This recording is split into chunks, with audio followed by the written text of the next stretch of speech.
On va enchaîner avec la présence à distance de Laurent Montron du Canada et qui est là par Skype normalement. Je ne sais pas si on va avoir l'image de... Oui, super.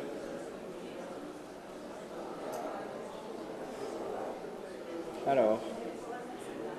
Bonjour Monsieur Montron, est-ce que vous nous entendez? Je vous entends. Vous m'entendez? Oui. Alors, pour l'instant, vous avez le technicien son face à vous, mais s'il Oui. retourne, vous verrez, il y a une salle d'une septantaine de personnes. Ok. Et alors, on peut faire comme hier, hein, une présentation. Voilà, Thierry qui... Vous allez voir le dos des personnes, les personnes vous... Voilà. Est-ce que vous pouvez vous retourner? Voilà. Tous les bras qui se lèvent, c'est pour vous saluer. Bon, bonjour tout le monde. Donc, on m'a demandé de vous parler des points communs et des différences entre les OQI et l'autisme. Donc, c'est un sujet qui semble particulièrement à la mode puisque un article vient de sortir, l'a fait par une équipe française dans Frontiers. Mais toutefois, il faut dire que leur conclusion principale est qu'il n'y a pas de littérature scientifique adéquate pour répondre correctement à cette question-là. Alors dans cet article, il conclut quand même avec une sorte de tableau comparatif, ça me semble un peu en avance par rapport aux conséquences qu'on peut avoir effectivement.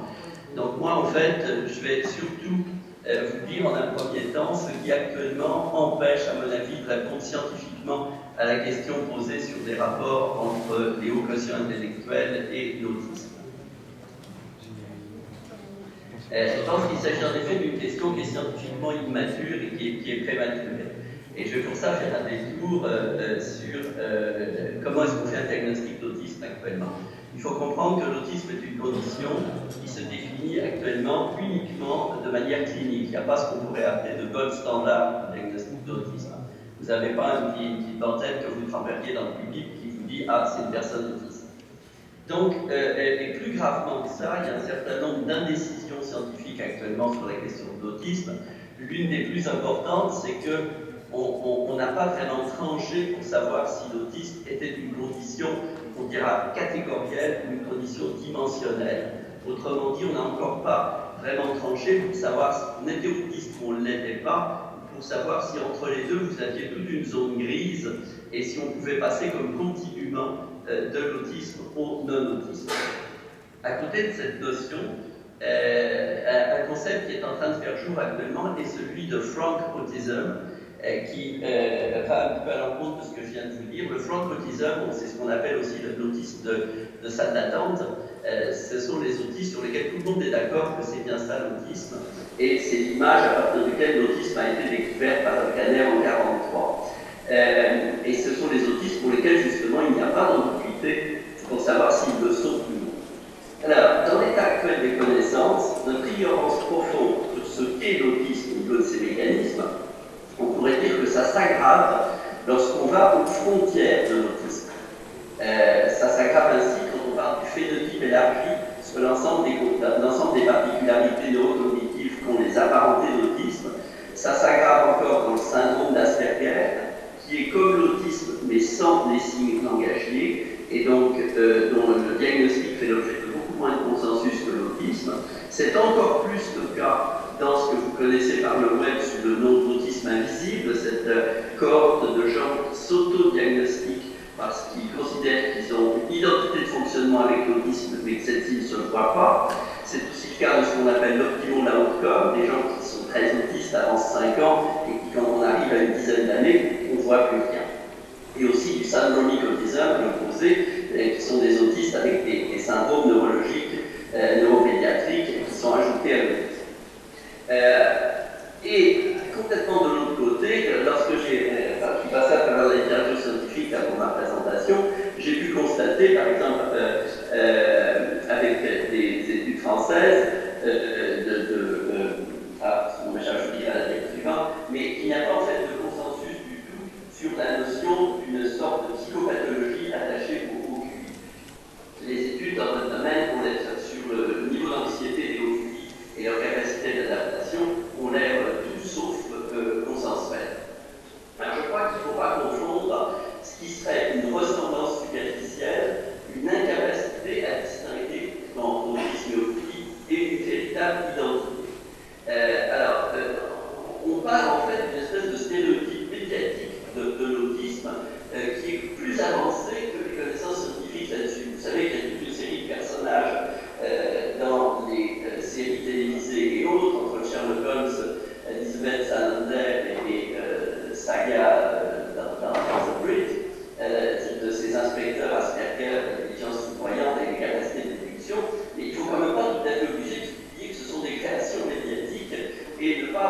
partir de ça pour en faire une espèce de réalité cognitive réelle.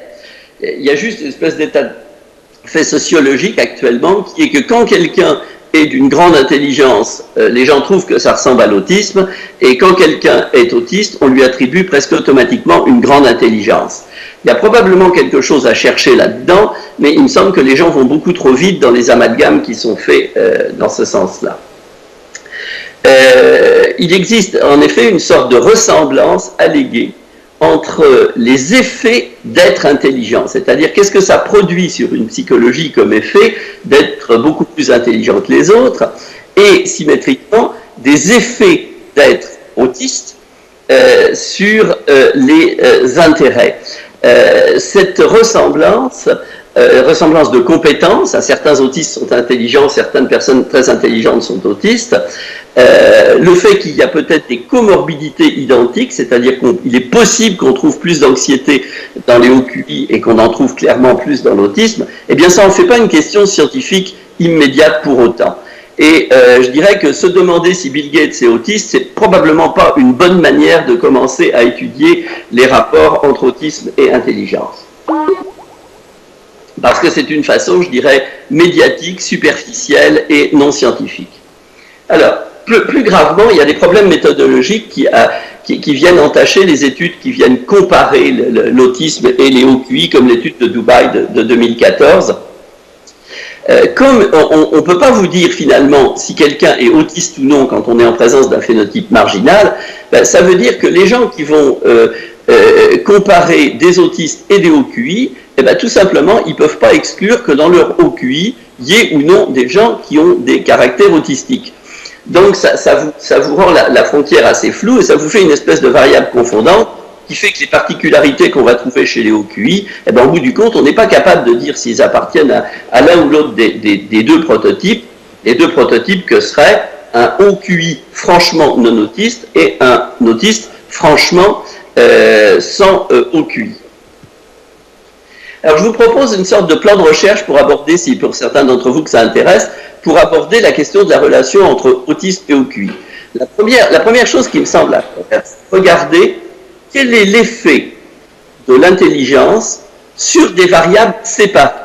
On dit, vous prenez une variable psychopathologique ou psychologique, et puis vous faites varier le curseur du QI, et vous regardez ce qui bouge là-dedans. Est-ce qu'il y a plus ou moins de suicides chez les gens intelligents? Est-ce que la socialisation avec des variables strictement définies se modifie quand on monte le QI? Et même chose pour l'anxiété et la motivation. Ça, c'est comme un premier sorte d'études qui devrait être faites, et à ma grande surprise, il n'y en a pas tant que ça dans votre domaine. Le deuxième mode d'abord, symétriquement à ça, c'est de caractériser l'intelligence des très hauts QI, mais qui soient des autistes francs. Donc pas des Asperger, des gens qui n'ont pas eu de retard de langage, mais des gens qui sont très clairement autistes. Et donc, il s'agit de savoir si on étudie l'intelligence de ces gens-là, est-ce qu'elle est la même l'intelligence dont on a l'habitude. Et une troisième chose qui me semble à faire, c'est de séparer ce qu'on appelle les pics d'habileté et l'intelligence. Les pics d'habileté, ce sont ces domaines dans lesquels certains autistes sont extrêmement doués, et il s'agirait donc de comparer non pas des personnes intelligentes entre elles, autistes ou non, mais de comparer deux sortes d'expertise. Est-ce qu'un expert non autiste, donc quelqu'un qui connaît très bien un domaine, ressemble et utilise son intelligence de la même façon qu'un autiste très intelligent?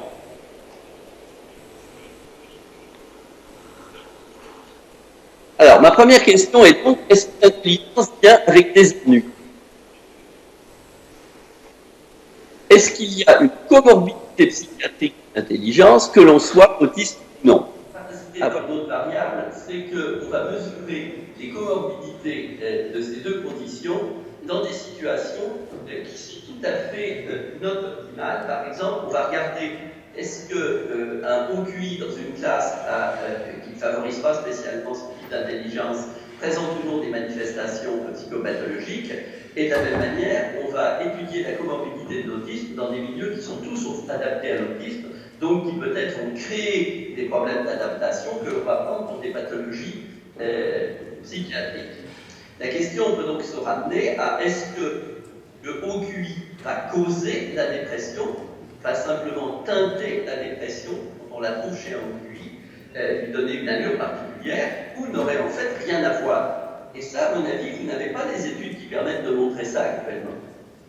Un autre angle d'attaque de cette question, c'est qu'il est possible que chez les hauts QI, on prenne des états dépressifs ou anxieux, simplement comme la manifestation lucide de la condition humaine, qui fait simplement que plus on est intelligent, plus on mesure l'ampleur du désastre, et qu'il y a donc des raisons de désespérer, que l'on mesure d'autant mieux que l'on est intelligent. Une autre façon aussi d'aborder ça, c'est toute cette espèce de comorbidité suicidaire chez les grands d'intelligence. Je prends 4 exemples, Spike, Mishima, Clary et La Rochelle. Est-ce qu'il n'y a pas un biais de confirmation? Et est-ce qu'on ne va pas dire, ah, bah, c'est encore un gars très intelligent qui s'est suicidé, donc ça va confirmer l'hypothèse initiale qu'on a que les grandes intelligences peuvent se suicider, mais en fait, c'est un biais de confirmation. Hein, ça ne représenterait pas véritablement une comorbidité. Alors, maintenant, qu'est-ce qui se passe en autisme quand on monte le QI? Quand vous prenez des autistes, et puis que vous prenez des autistes de plus en plus intelligents, qu'est-ce qui change? Eh bien, ce qu'on commence à voir, c'est que la fiabilité interjuge pour qu'elle s'estompe. Donc, plus un autiste est intelligent, moins vous avez de gens qui vont trouver autistes, paradoxalement. Parce que plus un autiste est intelligent, et plus il va perdre s'il avait initialement quand il était le plus jeune. Ce qui, évidemment, vient parasiter beaucoup la décision qu'on va prendre sur le rapport entre intelligence et autisme. Et alors, cette diminution des signes avec l'âge, elle est d'autant plus importante, la séduction de l'autisme avec l'intelligence est d'autant plus importante que l'âge augmente. Donc, un autiste va perdre beaucoup de signes quand il est très intelligent et qu'il est plus. Et si en plus il s'agit d'une fille, il va perdre encore plus de signes, il va devenir de plus en plus adulte. Ce qui fait donc que la population d'autistes très intelligents, se trouvant que moins autistes, se trouve naturellement exclue à cause de ça, d'une comparaison entre autistes et autistes. Et alors, quand en plus vous prenez des extraterrestres, je parle aujourd'hui, des gens qui n'ont pas de retard de langage, et alors là, vous avez beaucoup moins de processus, on pourrait donc dire en calculant qu'un Asperger avec un QI de 140 qui a 40 ans et qui est une fille, eh bien, va avoir tellement peu de signes autistiques qu'il va se retrouver finalement peut-être dans la catégorie juste des hauts QI et non pas des hauts autistes. Ceci dit, il va travailler là-dedans, il va quand même faire une sorte d'inactivité de ligne clinique qui va rapprocher la typologie populaire des hauts QI avec ce qu'on observe, notamment, et ça dans la clinique, je le vois régulièrement, chez les hauts QI à l'adolescence, soit des jeunes gens qui ont une sorte d'autodétection de la différence qu'ils ont avec les autres humains et qui va augmenter à la période de la grégarité, soit à la période de l'adolescence, dans le jugement d'autrui, la différence avec devient de plus en plus importante. Et les autistes à l'adolescence, lorsqu'ils sont intégrés dans les milieux scolaires, prennent une ironie assez acide et misanthropique face aux effets de groupe des adolescents, face aux marques, à la question de l'apparence de soi, Facebook, la frivolité sexuelle, etc. Et le rejet du groupe va augmenter à ce moment-là. La question que je pose, c'est est-ce que on a le même type de rejet du groupe à ce moment-là, et est-ce que ça peut pas être une source de cette ressemblance, quelle que soit la valeur scientifique de cette ressemblance? Maintenant, c'est parti de cette façon d'aborder la question du rapport entre QI et autisme que je propose. Allons voir du côté des autismes typiques et de l'intelligence sur les autismes typiques, et allons voir est-ce qu'ils fonctionnent comme un autre. D'abord, il y a une chose bien importante. Vous avez une conférence sur la mesure de l'intelligence, qui se qui passait, je pense bien plus, que l'intelligence chez les autistes, il faut déjà la trouver. Et si on la mesure avec des tests habituels comme Wexner, vous êtes à la Mensa, vous faites connaître ça. Donc des tests qui sont très chargés en langage. Eh bien, vous voyez, je pense que là, vous voyez ma souris, que chez des sujets typiques que vous avez ici, quand on mesure puis verbal, puis non-verbal, puis global, avec une échelle qui est chargée en langage, versus avec une échelle comme le Raven qui mesure l'intelligence fluide non-verbale, vous trouvez la même chose chez les neurotypiques. Quand vous faites ça chez les autistes, le Raven vous donne un résultat de 40 percentiles plus important que le Wechsler. Ce qui veut donc dire que l'intelligence des autistes, lorsqu'il s'agit d'un retard de langage, elle va tendre à s'exprimer à son meilleur quand vous faites de la résolution du problème non verbal. Donc avant de savoir s'ils sont pareils ou différents, on peut dire que les domaines dans lesquels l'intelligence autiste va s'exercer sont différents, du fait probablement de l'impact à l'âge adulte d'avoir eu un retard de langage lorsqu'ils étaient enfants. Alors, si vous mettez sur un graphique chaque point représentant un sujet, là vous avez la mesure de l'intelligence par Wechsler, qui est nouvelle, et là la mesure d'intelligence par le Raven. Vous voyez que chez les autistes, ils sont tous massivement dans ce triangle-là, ce qui signifie qu'ils sont beaucoup plus au Raven qu'au Wechsler, alors que chez les contrôles, c'est réparti autour de la directrice ici. Alors vous voyez donc que bien se passer tout l'axe des orthotypes, toute une population pourrait passer Monsieur Montron, mais qui en fait ont des QI au Raven qui peuvent être de très bas à extraordinairement élevés, 95e, 95e. Monsieur Montron, allô? On va les appeler de la fausse déficience intellectuelle, des gens qui sont donc... Monsieur Montron, oui. On me dit ici, pour l'interprétation, que le débit de parole est un peu trop rapide. Et alors, au niveau timing, on est à une vingtaine de minutes, donc il vous en reste encore une bonne vingtaine si vous voulez des questions-réponses. Voilà, c'était juste pour laisser à la connexion Internet le temps... C'est-à-dire que vous voulez que je parle moins longtemps ou moins vite? Les deux. Ah ben c'est un plébiscite. Mais sinon, vous faites ça très bien. Bon, ben écoutez, je vais essayer de répondre à cet élan populaire. Donc, dans certains cas, comme ce sujet-là, vous voyez quelqu'un qui est au 95e percentile au Raven et qui est au niveau plancher au Wechsler. Donc, ces gens-là n'ont évidemment pas de correspondant chez les gens à OQ.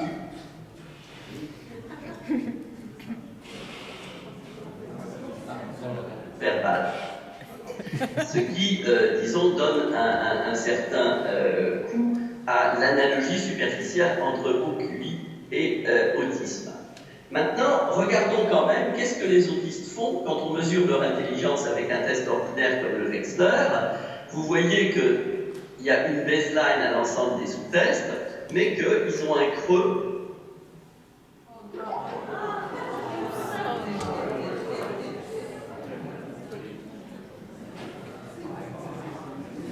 La technologie, on va le rappeler. Oui, allô? Oui, on vous avait perdu. Bon, attendez, il faut que je refasse le partage d'écran. Tout à fait. Merci de votre flexibilité.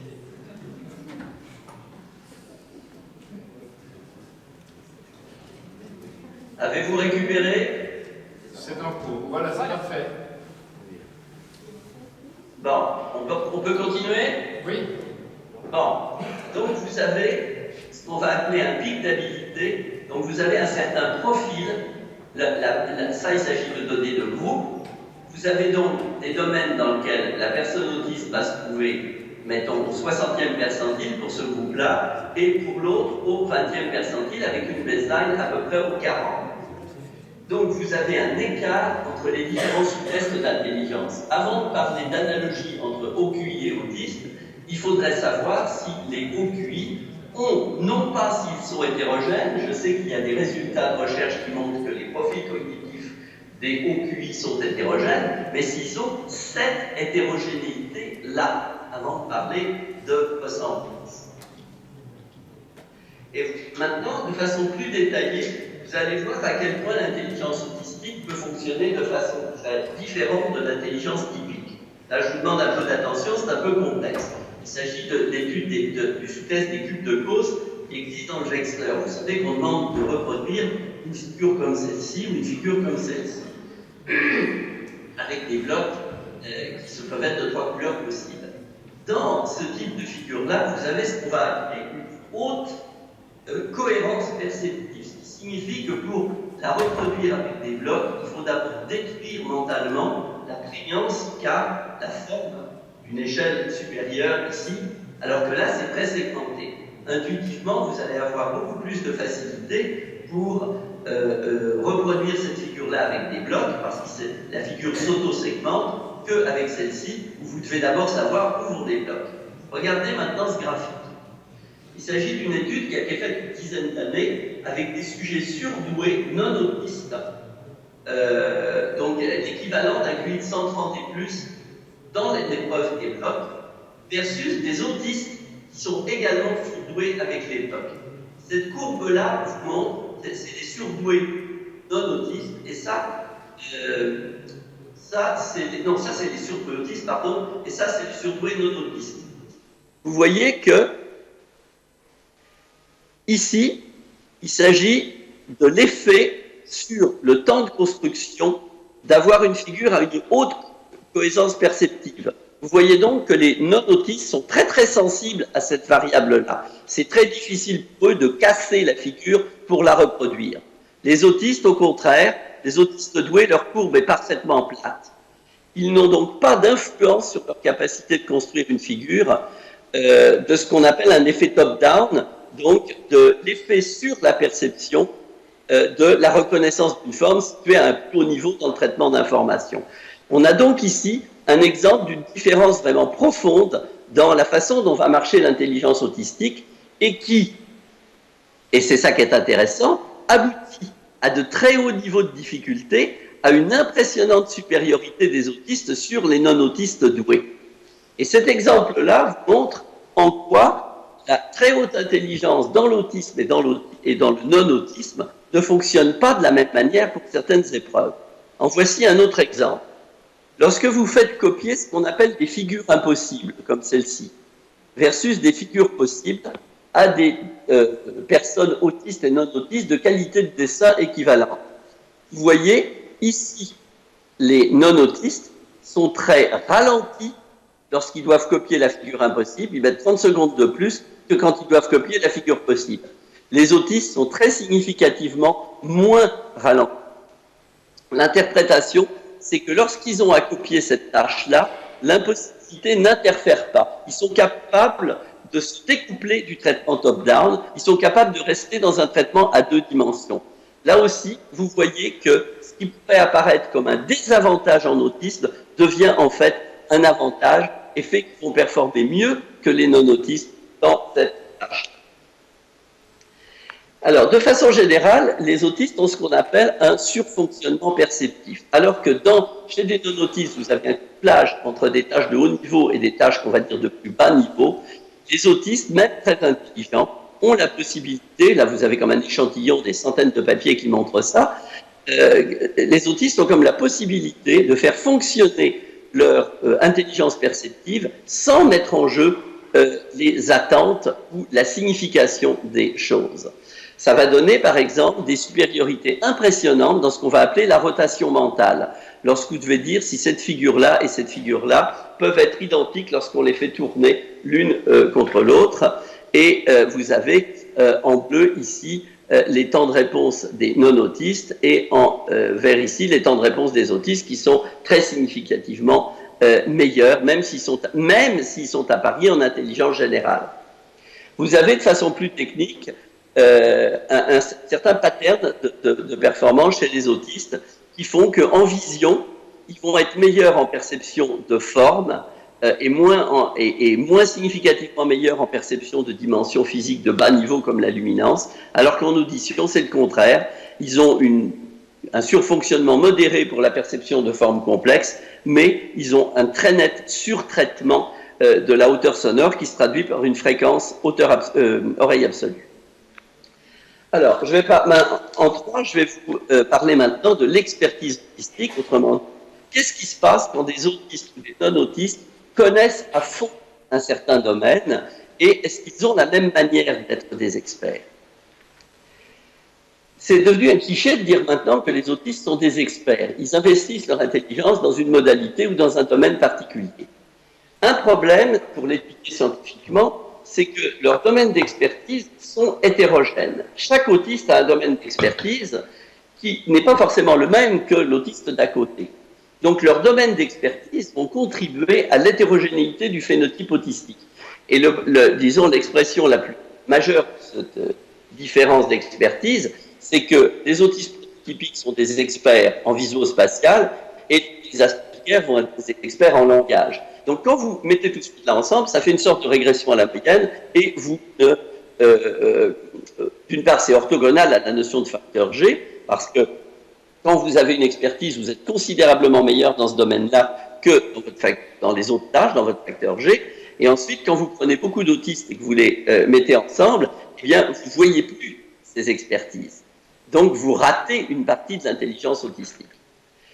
Dans une étude qu'on a fait sur 250 et quelques autistes adultes, en interrogeant leurs parents, on a pu montrer que environ 60% avaient une capacité spéciale visible par des non-experts par parents, en mémoire dans la moitié des cas, vous voyez, visuospatial 30%, 20% en lecture, ce sont donc des capacités qui sont hétérogènes, et chaque autiste a quelque chose dans lequel il est bien meilleur que l'autre. On pourrait dire que c'est donc un petit peu différent du facteur G, même si je pense que l'on peut dire qu'avoir un facteur G pousse à l'expertise. Au sens où quand on réussit bien quelque chose, on va le faire probablement plus longtemps. Si on pousse des hauts QI vers l'astrophysique, ils vont devenir des experts en astrophysique, et au bout de 10 ans, ce ne seront pas juste des gens intelligents, ce seront des intelligents et des experts. Et à ce moment-là, on a une différence, une difficulté à les distinguer des autistes. Voilà un exemple d'expertise autistique. Il s'agit d'un dessin effectué par un dessinateur prodige autiste. Pour que vous appréciez à quel point ce gars-là ne fonctionne pas comme une personne typique, il faut que vous compreniez que ce dessin est exécuté au stylo bic. Ce qui signifie qu'il n'y a absolument aucune correction qui est possible. Aucun dessinateur neurotypique n'est capable de faire un dessin de ce type-là sans que les raccords soient problématiques. Ça vous indique bien à quel point, chez ce gars-là, l'expertise et le rapport à la perception dans l'expertise fonctionnent très différemment.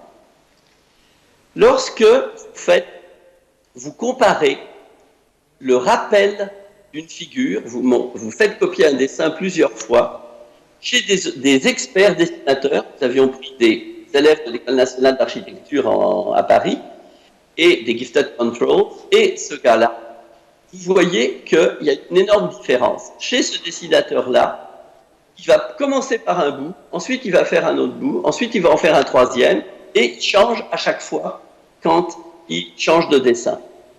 C'est un petit peu comme si on vous faisait reproduire un dessin avec un carbone, vous pourriez commencer par n'importe où, versus si vous le connaissez par cœur, vous auriez une séquence de dessin. Eh bien, vous voyez que des contrôles non experts, des gens non dessinateurs, ou des contrôles experts, des dessinateurs, eux, ont un très grand nombre de transitions fixes. Ça signifie qu'ils apprennent une séquence et ils la reproduisent, tandis que l'autiste n'a pas besoin de faire ça, il a juste besoin de copier l'image qu'il a dans la tête. Ça vous indique à quel point l'intelligence graphique d'un autiste peut être différente d'un non-autiste. Un exemple aussi tout à fait frappant de différence entre l'intelligence autistique et l'intelligence non autistique, c'est ce qu'on appelle les calculateurs de calendrier. Ils sont capables de donner le jour associé à une date donnée. Vous donnez, mettons, vous dites 13 juin 52 dans mon cas, puis hop, on vous dit hop, c'est un vendredi. Donc vous voyez ce gars-là, 400, 800, 1200, jusqu'à 2000 années. Vous demandez par exemple, est-ce que le 23 janvier 4 avant Jésus-Christ était un vendredi? Si la question n'a pas grand sens, eh bien, il vous répond que c'était un vendredi. 601.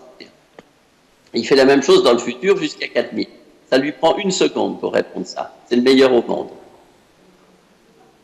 Quand on regarde maintenant le type d'erreur que va faire un calculateur de calendrier, ici vous les avez en grisé, ça ce sont tous les jours quand on a posé toutes les dates d'une façon telle qu'ils ne s'en rendent pas compte, un calculateur de calendrier, vous voyez qu'il fait ce qu'on appelle des erreurs non stratégiques, c'est-à-dire qu'il n'y a aucun algorithme, on en a testé, je ne sais pas, 60, 80, qui donne une cohérence à ces erreurs-là. Ce sont vraiment des erreurs random, comme une sorte d'image qui se dégraderait de façon stochastique, et non pas comme un raisonnement dans lequel vous auriez des erreurs de raisonnement. Et on avait d'autres calculs qui permettaient de montrer que ce n'était pas non plus des erreurs d'attention. Donc vous avez accès à un mode de calcul complètement différent dans le cas d'un autiste calculateur de calendrier que chez un non-autiste. Alors, maintenant, voyons voir ce qui se passe dans le cerveau pour voir aussi la différence entre l'intelligence autistique et non-autistique. Nous avons fait ce qu'on appelle une méta-analyse de tous les travaux d'imagerie cérébrale dans lesquels on montre des choses à des autistes. Ce que nous avons pu voir, c'est que si on stratifie ces études selon que des visages, des objets ou des caractères imprimés sont montrés, vous allez avoir chez les autistes des zones de surfonctionnement dans une certaine partie du cerveau qui ne sont pas les mêmes pour visage, objet ou lecture, mais qui toutes sont à l'intérieur de cette zone-là, qui est la projection chez les neurotypiques de ce qu'on appelle le gyrus fusiforme, qui est la zone qui s'occupe de l'expertise chez les personnes non autistes. Ce que ça nous indique, c'est que dans n'importe quelle sorte de tâche, les autistes vont mettre en jeu de façon supérieure à les non autistes des zones de l'expertise, en l'occurrence de l'expertise visuelle. Là, c'est un diapositive qui est un peu plus complexe. Lorsque on regarde aussi par une méta-analyse, c'est-à-dire que vous prenez 60 travaux dans lesquels on a fait dire des choses à des neurotypiques et vous les superposez de façon statistique, ça vous donne la région bleue ici, qui est la Visual Word Form Area, qui est la zone par laquelle les non-autistes vont reconnaître les mots.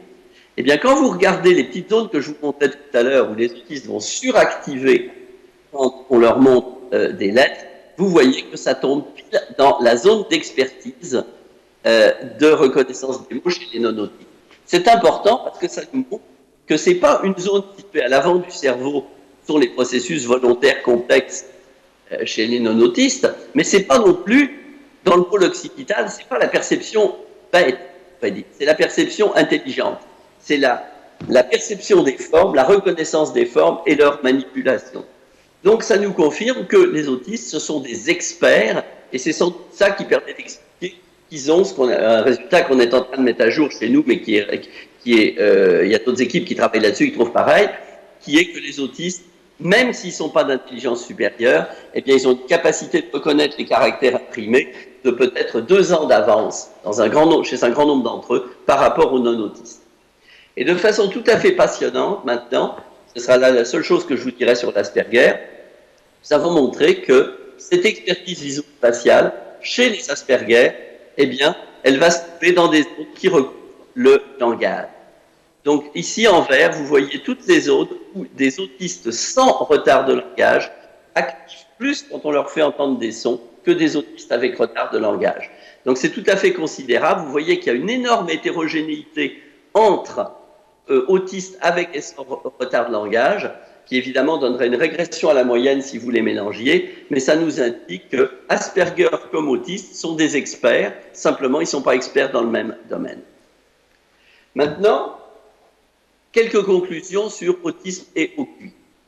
Donc, certains traits identifiés d'intelligence ordinaire vont ressembler à l'intelligence domaine spécifique des académiques plus qu'à l'intelligence de rue.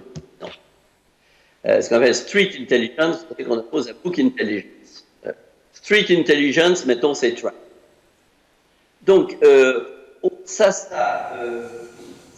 traits identifiés à l'audit ressemblent aussi aux effets psychologiques, ce qu'on est capable de les démontrer, de l'intelligence élevée chez les non-autistes. C'est tout ce qui concerne une relative essentialisation de l'adolescence, un accroissement des émotions, éventuellement un certain désespoir. Et ça a également une certaine ressemblance avec les effets de l'expertise sur le traitement d'informations. Par exemple, l'absence d'interférence entre les exemplaires, la possibilité de reconnaître 3000 oiseaux, l'auto-entraînement, quand vous êtes expert, vous devenez de plus en plus, et vous avez de plus en plus de motivation à aller dans leur domaine de compétence.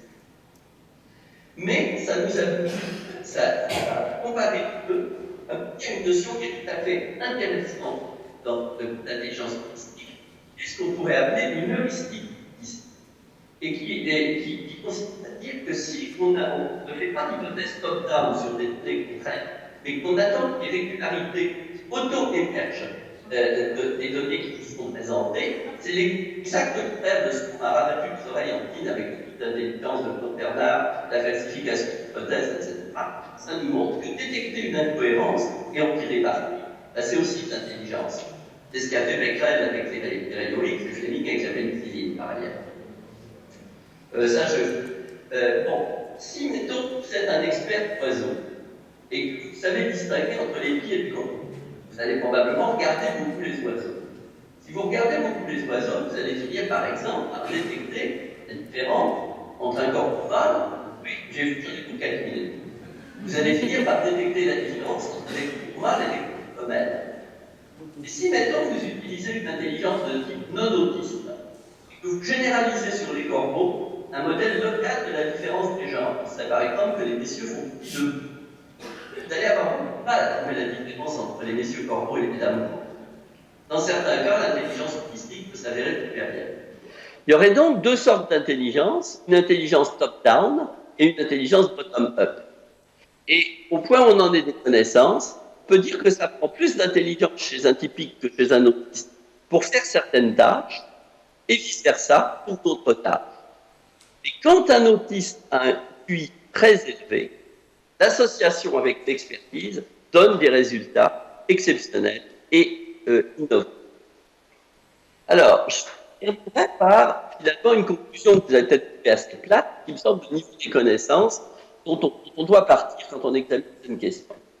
Si on prend des gens sur la base de l'autisme, il y aura des gens très intelligents parmi eux, ça ne fait plus aucun doute maintenant.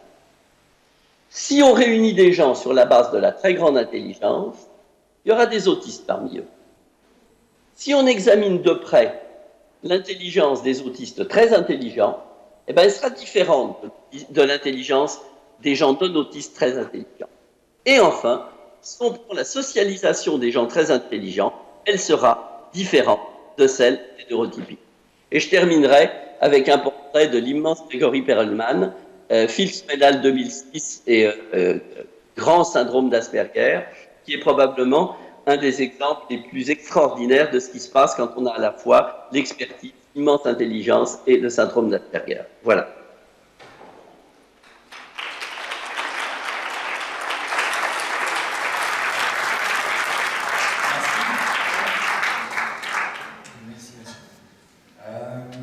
On me dit à la technique que des questions-réponses en direct, ça va être difficile.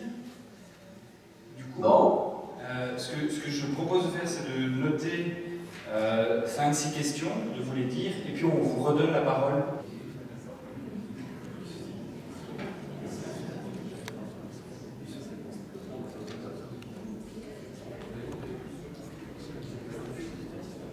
Allô ? Allô. Première question de Tom. Vous nous dites si vous l'entendez. S'il y avait le dessin, où le monsieur expliquait, je ne sais pas quoi il expliquait parce que je n'avais pas vu le dessin. Et quelqu'un le faisait avec un bic. Peut-être c'était une chaise, je ne sais pas.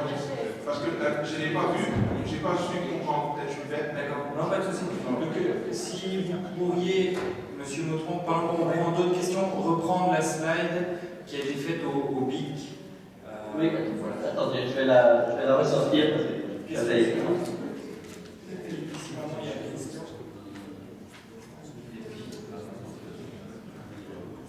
oui, il y avait la présentation a débuté en mentionnant le fait qu'il n'y avait pas encore d'accord sur le fait de savoir si il y avait une distinction très claire entre les non-autistes et les autistes, ou si finalement on travaillait sur un continuum. Malgré tout, le reste de la présentation, en tout cas de notre perception, avait l'air d'être plutôt avec une distinction claire, et donc n'a pas vraiment abordé l'aspect de tiens, si on travaille avec un continuum comme les troubles du spectre autistique, et donc travailler sur un spectre autistique, dans ce cas-là, est-ce que l'approche est toujours valable ou est plus à nuancer? Est-ce que vous m'entendez? Je peux répondre? Je vais juste prendre une troisième question. Oui. Ici devant. Mais jusque-là, vous les avez bien entendues, les questions? Oui, c'est très clair. Oui. Parfait. À vous. Oui, bonjour, monsieur Vautron. Bonjour. Je me permettais en fait de vous poser une question sur justement une différence entre HQI, non-autisme et Asperger HQI. C'était au niveau de la morphologie du langage. Oui. Et je sais que pour Asperger, même si effectivement il n'y a pas de déficience dans le langage même, il y a des atypismes. Et je voulais savoir si chez les HQI non-autistes, il y avait aussi cet atypisme, justement ce pédantisme, ce langage hyper grammatical qu'on peut retrouver chez les personnes avec un syndrome d'Asperger. Est-ce que Je vais peut-être commencer par répondre à cette dernière question-là qui est tout à fait claire. Parfait. À vous la parole, on vous entend et je dirais 5-10 minutes et puis on verra si on a du temps pour d'autres questions ou pas. D'accord. Alors oui, la question sur l'Asperger est tout à fait intéressante. Ça sera un peu long avec le direct là, pour que je vous montre le profil cognitif des autistes sans retard de langage ou des Asperger. Vous avez un profil particulier dans lequel vous avez un pic aux similarités et vocabulaire et quand même un creux en compréhension. Donc vous avez un profil particulier. Alors la personne demandait si on avait le pedantic speech également chez les gros QI. Il semble que l'on ait un QI verbal relativement homogène chez les hauts QI, alors que l'on arrive à identifier un profil relativement spécifique des Asperger au niveau de la mesure, à part au niveau clinique.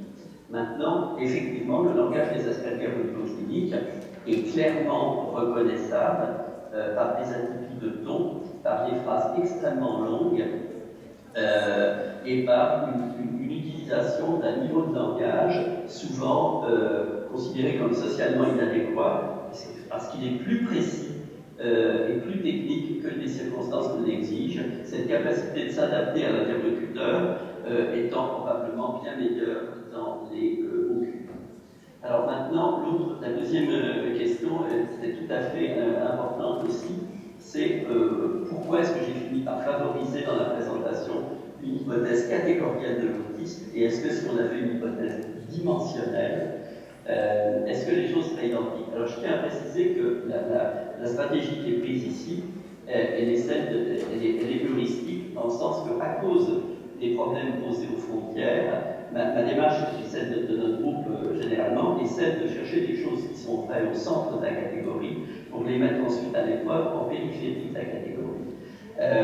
En effet, il me semble plus intéressant et subversif de montrer que des autistes très prototypiques, donc des gens sur lesquels vous avez une fiabilité interjuge quasi absolue, qui seraient autistes partout sur la planète, ont des propriétés de leur intelligence différentes de celles des non-autistes, parce que si vous montrez ça sur des sujets un petit peu limites, eh bien on va retomber dans le problème méthodologique que vous avez plus haut, finalement, si vous démontrez quelque chose pour des autistes ou pour des gens particuliers, bizarres d'une autre façon. Donc je crois que ma stratégie n'est pas en tant que telle une critique d'une position continuiste, elle est une décision stratégique pour avoir une meilleure compréhension des interprétations qui sont données là. Maintenant, enfin, je vais répondre à la première question. Je vais donc repasser en full screen et montrer le dessin. Merci. Et pour les deux premières réponses, j'ai vu des hochements de la tête. Dans quel sens? Approbateur. Ah bon? Vous avez de la chance, vous pouvez voir ça, attendez.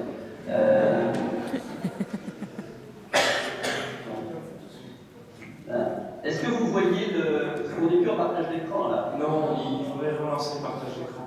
Oui. Sauf que là, je ne vais pas m'y mettre. Ah voilà, c'est celui-là.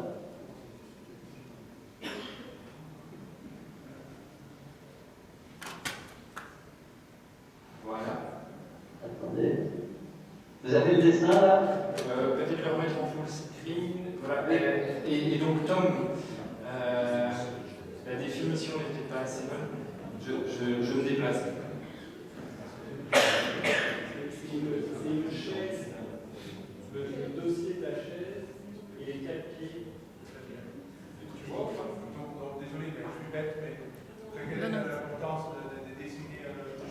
Alors, Tom demande de refaire l'explication sur Oui. ce Alors, dessin. Il s'agit d'un dessin qui est fait il s'agit d'une copie, je tiens à dire, c'est-à-dire à quelqu'un qui est en train de regarder une chaîne et qui la dessine. Et il a fait au stylobi. Donc, vous voyez la flèche de l'ordi là? Oui, tout à fait. Bon, donc vous voyez, il est absolument impossible pour un dessinateur, même un dessinateur de BD qui fait de la ligne claire, qui fait ça depuis 50 ans, de faire ça sans rature. De faire des choses comme ça sans que les mises bout à bout des différentes parties 3D collent précisément. Un dessinateur de notice fait toujours ça par essai et erreur. Même minime si c'est un grand expert. Lui, il est capable, vous voyez, que ça s'applique parfaitement ici, ce qu'on n'est pas capable de faire. Donc c'est ça qui montre qu'en fait, lui, il va copier une image qu'il a dans la tête, comme on ferait nous si on avait une sorte de carbone et qu'on copiait un dessin à travers un papier transparent. Voilà. C'est bon pour toi? C'est bon pour toi. Du coup, on a l'occasion encore de prendre 2-3 questions. Je me retourne à nouveau vers la salle. Il semblerait que c'était relativement clair. Et encore une petite question, et Dominique aussi. Allez-y, je vous en prie. Bonjour, monsieur Motro, excusez-moi. J'avais une petite remarque à faire, excusez-moi, c'était un petit peu finalement. Enfin, ce n'est pas complètement décorrélé de l'objet de votre conférence. C'était à propos du diagnostic d'Asperger en lui-même. Effectivement, moi je remarque depuis un certain moment à l'ENSA qu'il y a un effet de mode Asperger. Je ne veux pas du tout dénigrer. Je suis, disons, un petit peu suspicieux face à cette espèce de gens qui s'auto-diagnostiquent et cette enflure du nombre de cas. Même si effectivement il n'y a pas de gold standard pour le diagnostic, vous l'avez évoqué, ça ne se base que sur des observations cliniques. Il y a quand même des procédures, notamment avec l'ADI, la dose et d'autres tests complémentaires qui doivent être effectués. Et chez les HQI, notamment à l'ENSA, il y a une propension à se baser sur des questionnaires que vous qualifiez, et moi je qualifie aussi, des de surintrusifs, notamment le quotient d'empathie de Baron Cohen et d'autres tests. Excusez-moi, j'espère que je ne pas de bêtises. Et oui, la question justement, c'est est-ce que vous ne pensez pas justement que chez les personnes non autistes justement qui se reconnaissent peut-être de manière erronée dans les... Et je vois la question. Écoutez, vous êtes en plein dans le vif du sujet, et là je voudrais vraiment prendre beaucoup de précautions, c'est-à-dire que j'ai le plus grand respect pour les autodiagnostics, et à la fois il est certain que l'ADI et la dose sont surinclusifs, mais par ailleurs, il est certain... Excusez-moi, non, je ne parlais pas de l'ADI et la dose comme surinclusifs, mais plutôt les questionnaires en fait remplis par les patients et par les parents. On n'en parle même pas, ça, si vous voulez. Je n'accorde aucune valeur à ça, par contre j'accorde une grande valeur à des autobiographies d'autistes qui sont capables de vous donner un récit de vie depuis 30 ans, dans lequel ils analysent avec une très grande acuité tous leurs souvenirs depuis l'âge de 6-7 ans, et qu'ils identifient leurs différences et ils la comprennent, et ça on doit traiter ça avec le plus grand respect, même si ça donne des ADI et des ados négatifs. Donc on est dans une situation dans laquelle c'est un peu leur parole contre ce qu'on peut voir, mais ça n'en fait pas une erreur pour autant, ça n'en fait pas une vérité pour autant. Donc il faut toujours accueillir ça avec un certain critique, mais je recommande qu'il n'y ait aucune ironie là-dedans, dans le sens que si justement, pour revenir à la question du deuxième orateur, on favorise une hypothèse continuiste, il est tout à fait possible que des gens aient un vécu intérieur identique à celui de l'autisme et que ça ne se voit pas. Les optimaux outcomes montrent que justement il existe des gens qui sont authentiquement, au sens objectivement, autisme jusqu'à 6 ou 7 ans, et à 12 ou 13 ans, vous voyez plus bien. Donc il faut beaucoup de nuances, parce qu'en particulier chez les femmes, si ces personnes-là ne sont pas reconnues, ça donne des drames existentiels absolument tragiques. Je propose de passer à la question de Dominique. Mais si après tu veux poser une question. Vas-y Dominique. Très rapidement, oui, je m'interrogeais sur sur la notion de copie carbone. Première question, est-ce que tous les autistes ont un grand talent comme ça de dessinateur, on a l'impression qu'ils ont ce talent ce fonctionnement en copie carbone? Et donc ça m'amène à penser, est-ce que par exemple des génies comme Mozart, est-ce qu'ils ne fonctionnent pas sur le même système, c'est-à-dire qu'ils copient une mélodie, ou Beethoven aussi copiait une mélodie qu'il avait complètement écrite dans le cerveau. Et là, ça m'amène à la troisième question que vous venez d'évoquer. Est-ce que du coup, ce n'est pas des autistes cachés? Alors, je m'excuse, mais là, vous faites précisément ce que j'ai essayé de recommander de ne pas faire, dans le sens que... C'est une illustration. Dans le sens que là, on a une sorte de confusion entre les effets d'expertise et que ce soit chez un autiste ou non. Peut-être la grande différence, lorsque vous parlez, mettons, d'exemple de Mozart, vous avez quelqu'un dont je n'ai aucune référence sur les caractères psychologiques de Mozart, je vais là-dessus, mais si vous avez quelqu'un qui est capable d'une imagerie auditive extrêmement précise, du fait d'une énorme expertise d'une telle autre particulière de nuance génétique, ça lui donne effectivement la possibilité de la copier mentalement, mais il n'aurait à ce moment-là de commun avec l'autisme que ce caractère-là, que l'autisme pourrait procurer aussi quand on est expert. Mais il n'aurait pas tous les autres caractéristiques. Donc ce que je suggère, c'est qu'à partir d'une similitude locale d'effet d'expertise, on ne fasse pas une analogie en disant parce que c'est un expert, il ressemble automatiquement à un autiste. D'accord. Ok. Et suite de questions. Excusez-moi. Mais justement, est-ce qu'on ne peut pas se poser la question, savoir s'il n'y a pas un fonctionnement commun entre ces différents symptômes, voilà, que je ne voulais pas oui, associer. absolument. Mais je pense que la façon d'aborder scientifiquement, c'est de regarder qu'est-ce qui se passe quand on a l'acquisition d'une expertise et qu'on examine ça chez un non-autiste clair, vous commencez par des choses claires, et chez un autiste clair. Quand vous avez un autiste qui devient calculateur de calendrier ou qui devient hyperlexique, il le fait de façon totalement autodidacte. Il le fait sans langage, il le fait avant de parler. Vous avez donc une atypique dans sa façon d'apprendre. Mais le point d'arrivée, puisque les deux vont être experts, vont partager des points communs. Ce que je vous ai montré en imagerie cérébrale, c'est que les ondes du cerveau qui hyperfonctionnent chez un expert non-autiste et chez un expert autiste sont les mêmes. Mais chez l'expert autiste, elles vont fonctionner à propos comme de tous les objets de la vie courante et encore plus pour les objets de son expertise. Donc je vois ça comme une sorte de voie finale commune, mais partant d'un background biologique complètement différent. Je pense que Dominique aurait voulu avoir Mozart dans son IRM ou Beethoven. Oui, ben on partage ce souhait-là et s'il arrive à obtenir un accord du comité d'éthique, je serais très intéressé à le tester aussi.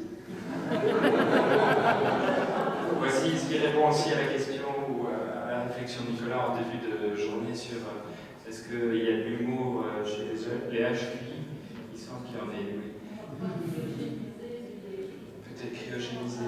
Est-ce qu'il y a d'autres questions, remarques dans l'Assemblée ou peut-être vous-même, Monsieur Montron, après tous ces échanges et ces présentations, est-ce que vous auriez envie de partager un dernier mot?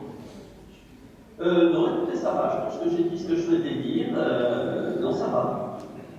Mais dans ce cas-là, en espérant que le micro portera, j'ai envie de vous remercier grandement. Vous êtes prêts à l'exercice de la présence à distance, de la connexion Skype. Et je vais inviter le public à vous applaudir.